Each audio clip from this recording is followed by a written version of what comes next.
Mimi jana nimesikiliza interview na leo nimezifuatilia mitandaoni ya Rais Karia. Sijui kwa nini amefanya vile, sijajua mpaka sasa hivi najiuliza why. Mpaka ameenda kutoa statement kama zile, kwa nini? Anataka kutuambia nini?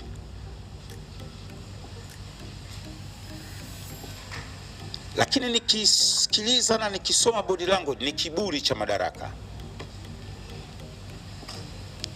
Madaraka yakisha kulevya, unadhani unaweza kusema jambo lolote lile, unadhani unaweza kutenda chochote kile.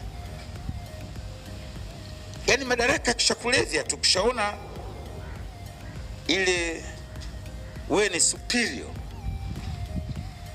na watu wengine wote hawajui kitu, unaweza kusema chochote. Kusema hiki kinachofanyika ni ujinga na utoto ni dharau, ni ulevi wa madaraka. Kusema mwende mkacheze sinema zenu ni dharau, sio heshima. Hata hizo sinema ni industry kubwa. Mimi mwashangaa hawa wacheza film. Nilitegemea watoe statement wao kwanza, chama chao, waigizaji. Kwa hiyo sinema ni jambo la hovyo, linaingiza mapato makubwa kwa nchi. Rais wa nchi kacheza film. Wacheza film duniani ni matajiri kuliko wacheza mpira.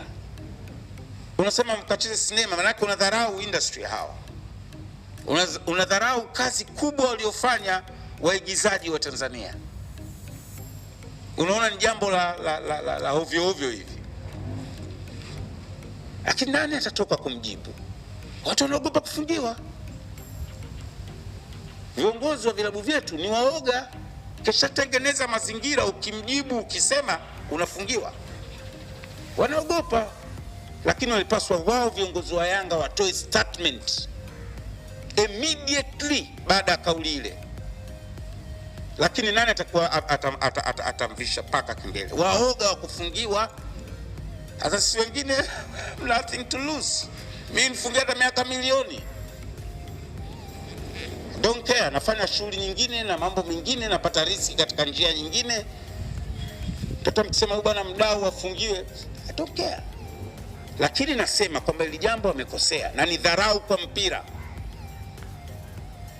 Lugha za kiongozi mkuu wa taasisi lazima ziwe na approach nzuri. Watu siku hizi wanasema machawa Mama Samia.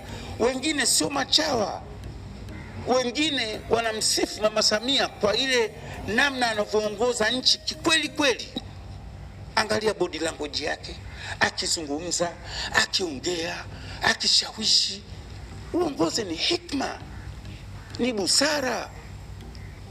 Uongozi unawajibu watu kama vile unawajibu watu ambao ni takataka, sio sahihi.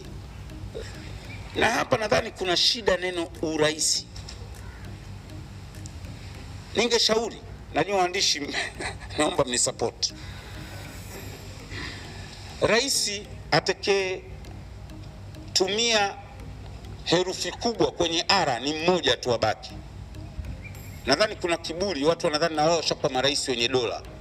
Marais wengine wote iwe ara yake herufi ndogo, ili waone tofauti. Nadhani kama sababu kuna mmoja nilimsikia rais siku moja wa TFF anasema, unajua marais wa nchi nyingine wanapata mpaka escort, marais wa mashirikisho. Kwa hiyo nataka na hapa pate escort. Ndio tafsiri hiyo. Sasa kile kiburi cha ara kubwa anaotumia Rais Samia, nadhani kinawaingia baadhi ya watu. Waanze sasa kutumia ara ndogo. Waone tofauti ya head of state, rais wa nchi, na urais wa taasisi hizi. Unawezaje kusema neno kama hili? Yanga wameandika barua kwenu ya malalamiko. Badala ya kujibu malalamiko kwa maandishi, unaanza kuwatisha. Unaambia kwa nini wao hawajiuzulu? Wamefanya nini mpaka wajiuzulu?